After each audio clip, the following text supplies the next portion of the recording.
Praise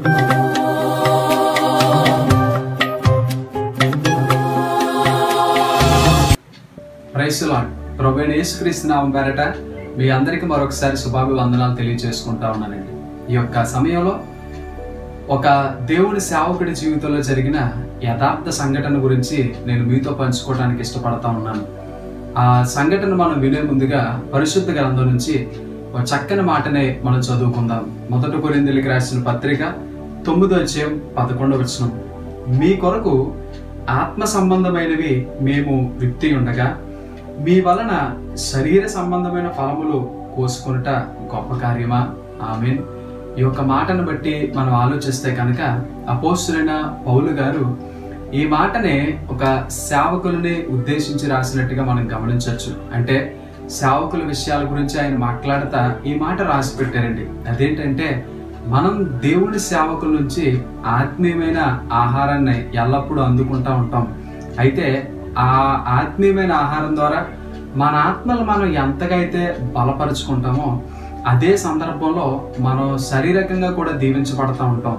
మరి ఆత్మీయంగా దీవించబడి శారీరకంగా దీవించబడిన తర్వాత మన దీవెనకి కారణమైన దేవుణ్ణి, అదేవిధంగా ఆ దీవెనకి కారణమైన మరొక సహాయకులు దేవుని సేవకుల్ని మనం కొద్ది సందర్భాల్లో మర్చిపోతా ఉంటామండి. అయితే ఈ సంఘటనని మరలా మనం ఒక్కసారి జ్ఞాపకం తెచ్చుకోవాలనే ఉద్దేశంతోనే ఒక సంఘటన నేను విన్నానండి దేవుని సేవకుల జీవితం నుంచి.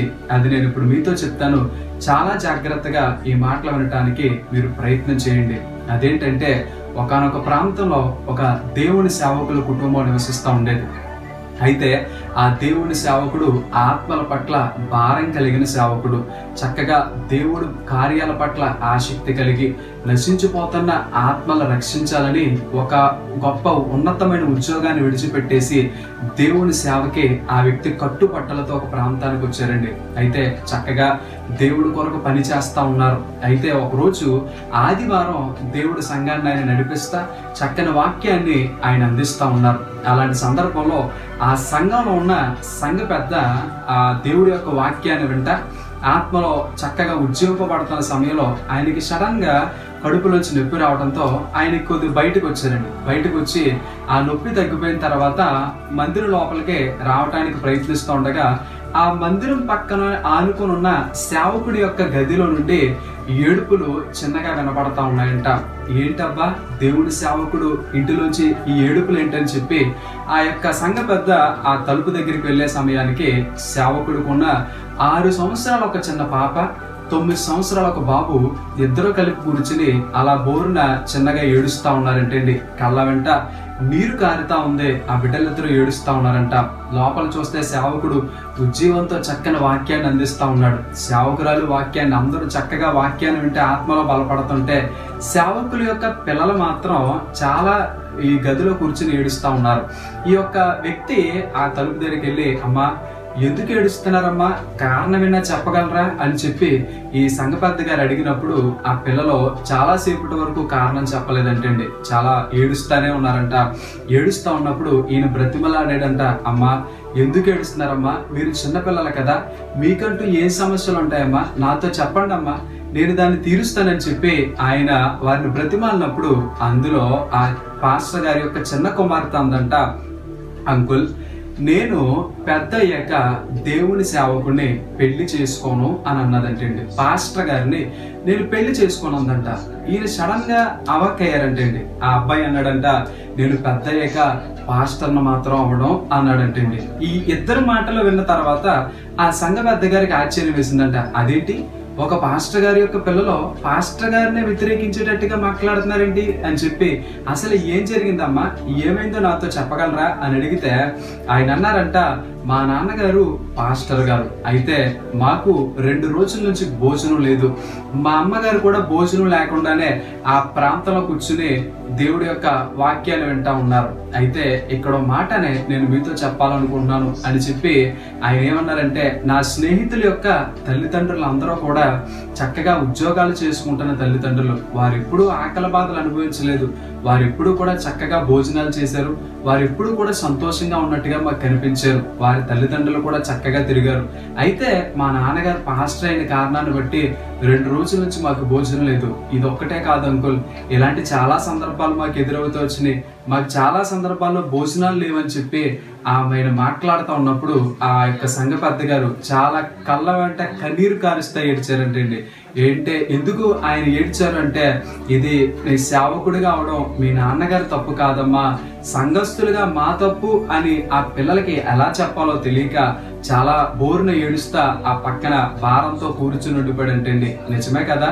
ఒక్కసారి ఆలోచించండి. 1 కొరింథీయులకు రాసిన పత్రిక 9:11 రాయబడి ఉంది, మీ వల్ల మీ కొరకు ఆత్మ సంబంధమైన మీ విత్తి ఉండగా మీ వల్ల శరీర సంబంధమైన ఫలములు కోసుకున్నట గొప్ప కార్యమా అని పౌలు గారు ఎందుకు రాశారంటే, ఒక్కసారి ఆలోచించండి. మీ సేవకులు ఎంతో భారంతో సేవ చేస్తూ ఉన్నారు, ఎంతో భారంతో పని చేస్తూ ఉన్నారు, ఎంతో ఆత్మల పట్ల భారం కలిగి ఉజ్జీవంగా వాళ్ళ ప్రసంగాలు చేస్తుంటే చక్కగా మనం కూర్చుని వింటున్నామే తప్ప వాళ్ళ కడుపులు మార్చుకుని చాలా సందర్భాల్లో స్టేజీలు ఎక్కి నిలవబడ్డారన్న విషయాన్ని మనం ఒకసారి జ్ఞాపకం చేసుకోవాలండి. సేవకులనే కాదు, వారి పిల్లలు కూడా మనం జ్ఞాపకం చేసుకోవాలి. ఒకసారి ఆలోచించండి. నిజంగా ఈ మాటను బట్టి మనం ఆలోచిస్తే మనలో ఎంతమంది మనం భోజనం చేస్తున్న సమయంలో దేవుడి యొక్క సేవకులను గుర్తు తెచ్చుకుంటున్నాం, మనం చక్కగా షాపింగ్ చేస్తున్న సమయంలో దేవుడి సేవకుల్ని జ్ఞాపకం చేసుకుంటున్నాం, లేదంటే మనం చక్కగా ఏదైనా వండుకున్నప్పుడు కానీ ఏదైనా కార్యం చేస్తున్నప్పుడు కానీ దేవుడి సేవకుల్ని జ్ఞాపకం చేసుకుంటున్నావా? ఒక్కసారి మనల్ని మనం ప్రశ్నించుకుందామండి. ఎందుకంటే మనకి ఏదైనా అనారోగ్యం వస్తే వెంటనే దేవుడి సేవకుడు గుర్తొస్తారు, లేదంటే మనకి ఏదైనా ఆర్థిక ఇబ్బంది చేత కుటుంబం నలిగిపోతా ఉంటే దేవుడి సేవకుడు గుర్తొస్తారు. మరి అలాంటి సందర్భాల్లో గుర్తొచ్చిన దేవుడి సేవకుడు చక్కగా నువ్వు భోజనం చేస్తున్నప్పుడు ఎందుకు గుర్తు రావట్లేదు? లేదంటే చక్కగా నీకు ఇంట్లో అన్ని సమృద్ధిగా దేవుడి సేవకుడు ప్రార్థన ద్వారా అన్ని చక్కగా పొందుకున్నావు, మరి అలాంటి సందర్భంలో దేవుడి సేవకుడు ఎందుకు రావట్లేదు? ఒకసారి జ్ఞాపకం చేసుకోండి. ఈ మాటను బట్టి మీరు ఆలోచిస్తే నేను ఎవరి గురించి తప్పుగా ఉద్దేశించి మాట్లాడట్లేదండి. కొంతమంది సేవకులు ఉన్నారు, వాళ్ళు చక్కగా రెడీ అవుతారు, వాళ్ళకి అన్ని సౌకర్యాలు ఉంటాయి, అయితే మనం ఎప్పుడు వాళ్ళనే చూస్తూ ఉంటాం.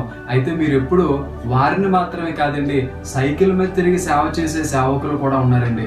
వేసిన బట్టలో అవే వేసుకుంటూ రాత్రులు ఉతుక్కుని పగలేసుకుంటూ తిరిగే సువార్థికులు కూడా ఉన్నారండి. అదే సందర్భంలో వాళ్ళ పిల్లలకి సరైన చదువులు చదివించలేక వాళ్ళని మామూలు పనుల్లో పెట్టిన సేవకులు కూడా ఉన్నారండి.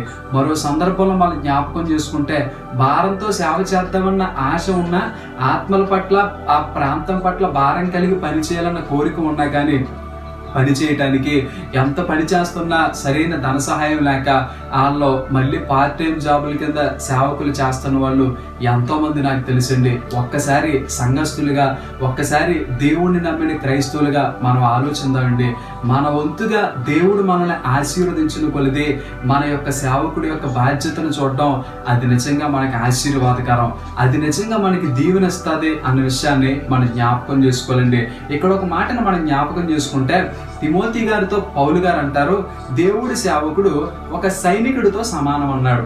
మరి సైనికుడికి మీరు ఎప్పుడైనా గుర్తించారా? ఇండియన్ ఆర్మీలో పనిచేస్తున్న వ్యక్తులు ఎప్పుడు కూడా ఆర్మీలో ఒక పూట పనిచేస్తా మరో పూట బయట ఉద్యోగాలు చేస్తున్నట్టుగా మనం ఎక్కడా చూడమండి. ఎందుకంటే వాళ్ళ ఆర్మీలో పనిచేస్తున్నారు కాబట్టి వారికి కావలసినవన్నీ కూడా ప్రభుత్వం వారికి అందిస్తారు. అలాగే మన దేవుని సేవకులు కూడా ఒక ఆర్మీలో పనిచేస్తున్న వారే.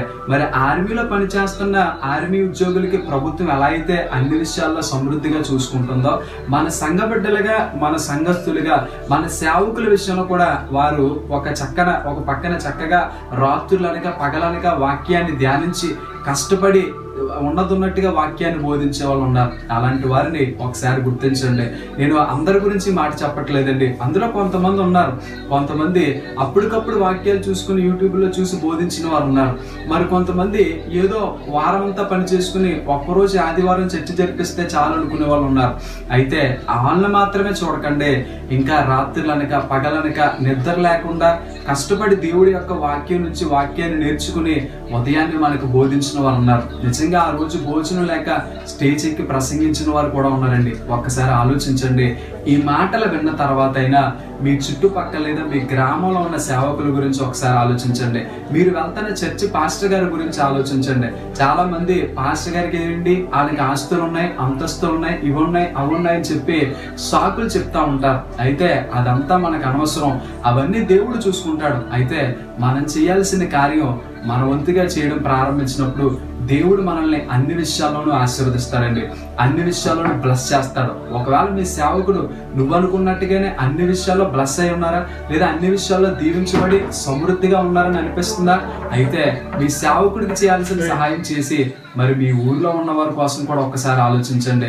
మీ ఊర్లో మీ సేవకుడిలాగే కాక ఇంకా చిన్న సేవ చేస్తున్న వాళ్ళు ఉన్నారు, లేదంటే ఇంకా రోజు గడవని స్థితిలో ఉన్న సేవకులు ఉన్నారు. ఒక్కసారి వారి కోసం ఆలోచించండి. ఈ కరోనా సమయంలోనే కాదు, ప్రతి విషయంలో మీరు వారి కోసం ఆలోచిస్తూ ఉంటే నిజం చెప్తున్నాను, దేవుడు మీ కోసం ఆలోచిస్తాడు. హల్లెలూయా. ఎందుకంటే దేవుడు సేవకుడు ఏం తిన్నాడా, ఎలా ఉన్నాడు అని చెప్పి వారి కోసం ఆలోచించి వారి బాధ్యతలు చూసుకుంటున్న విశ్వాసుల కోసం దేవుడు ప్రతినిత్యం ఆలోచిస్తూ ఉంటాడండి. నా బిడ్డకి నేను ఏం అందించాలి, నా సేవకుడు కోసం ఎంత బాధ్యత కలిగి పనిచేస్తుందని చెప్పి దేవుడు ఆలోచిస్తూ ఉంటాడు. ఎందుకంటే మనకి పాత నిబంధన గ్రంథంలో ఒక వ్యక్తి తెలుసండి. ఆవిడ పేరు సునేమీరాలు అని ఉంది, గనురాలని కూడా ఉందండి. ఆవిడ ఆ ప్రాంతంలో వెళ్ళిపోతున్న దేవుడి సేవకుడైన ఎలీషా గారు భక్తి గలవాడని, గొప్పవాడని గుర్తించి, రోషం కలిగిన ప్రవక్తను గుర్తించి ఆయనకి అన్ని ఏర్పాట్లు చేసింది. అయితే మరి దేవుడు ఆవిడని విడిచిపెట్టేశాడా అని ఆలోచిస్తే కనుక ఆవిడికి ఏదైతే లోటుగా ఉందో ఆ లోటు తీర్చబడినట్టుగా మనం చూడొచ్చు. ఆవిడకి గర్భఫలం లేదు, దేవుడు ఆవిడికి గర్భఫలం ఇచ్చాడు. ఈ దినం ఒకవేళ నీకే లోట్లు ఉన్నాయో అవన్నీ పక్కన పెట్టి నీ సేవకుడి యొక్క లోట్లు ఆలోచించండి.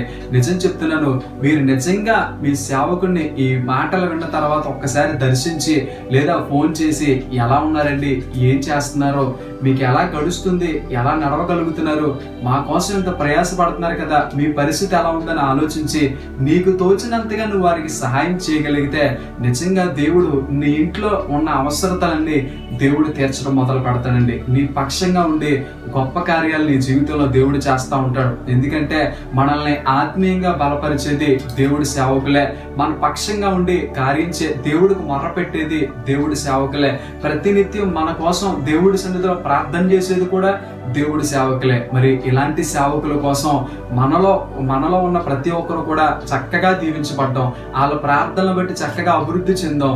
మరి ఇంతగా అభివృద్ధి చెందిన మనం వారి కోసం కూడా ఒక్కసారి ఆలోచించి వారి కార్యాల కోసం కూడా ఆలోచించే వ్యక్తులుగా ఉంటే దేవుడు మనల్ని తప్పక దీవిస్తాడు, మనల్ని హెచ్చిస్తాడు అన్న విషయాన్ని గుర్తించండి. నిజంగా మీరు ఈ కార్యాన్ని చేయటానికి ఒక్కడుగు ముందుకేసి మీరు నిలవబడగలిగితే కనుక దేవుడు 10 అడుగులు ముందుకేసి మీకున్న సమస్యలన్నింటినీ ఒక్కొక్కటే తీర్చడం మొదలు పెడతాడండి. హల్లెలూయా. కాబట్టి ఈ మాటలో మన హృదయాల్లో భద్రపరుచుకుందాం. ఇలాంటి మాటలను బట్టి మనమే సరిగ్గా లేని కారణాన్ని బట్టి మన సేవకులు కూడా సరిగ్గా ఉండలేకపోతున్నారండి. వారి పిల్లలు కూడా నేను పాస్టర్ గారిని అవ్వకూడదు, పాస్టర్ని వివాహం చేసుకోకూడదు అనే నిర్ణయాలు తీసుకుంటూ ఏం చేస్తున్నారంటే దేవుడి సేవని క్రైస్తవులే తృణీకరించేలా చేస్తా ఉన్నారు. కాబట్టి మనమంటూ పటిష్టంగా ఉండి మన సేవకుల్ని బలపరుస్తా వారి పిల్లల్ని మరలా తరతరాలకి సేవకులుగా నిలవబడేలా మనం బలపరుస్తూ ఉంటే వారు చక్కగా సేవ చేయగలుగుతారు. దేవుడి రాజ్యం కట్టబడుతుంది. అన్ని జనుల మధ్య మనం హేళనగా ఉండం. అంతేకాకుండా మన బాగున్న కారణాన్ని బట్టి మన సంఘం బాగుంటుంది. మన సంఘం బాగుంటే అన్ని సంఘాలకి మాదిరికరంగా ఉంటుంది. అన్ని సంఘాలు బాగుంటే ఆ ఊరు బాగుంటుందండి. ఈ విషయాన్ని గుర్తించిన ప్రతి ఒక్కరూ ఇక నుంచైనా మీ బాధ్యతలు మీరు గుర్తెరిగి మీరు దీవించబడే కొలిది మీ సేవకులకి సహాయం చేసే విధంగా మీరు ఒక్కొక్క మెట్టు ఎక్కుతున్న కొలిది వారిని కూడా పైకి లేపే వ్యక్తులుగా, వారికి కూడా సహాయం అందించే వ్యక్తులుగా ఉన్నట్లయితే దేవుడు ఖచ్చితంగా మీ జీవితాల్లో మేలు చేసి ఆశీర్వదించి గొప్ప కార్యాలు జరిగిస్తారండి. అలాంటి కృప దేవుడు ఈ సమయంలో మనందరికీ అనుగ్రహించును గాక. ఆమేన్.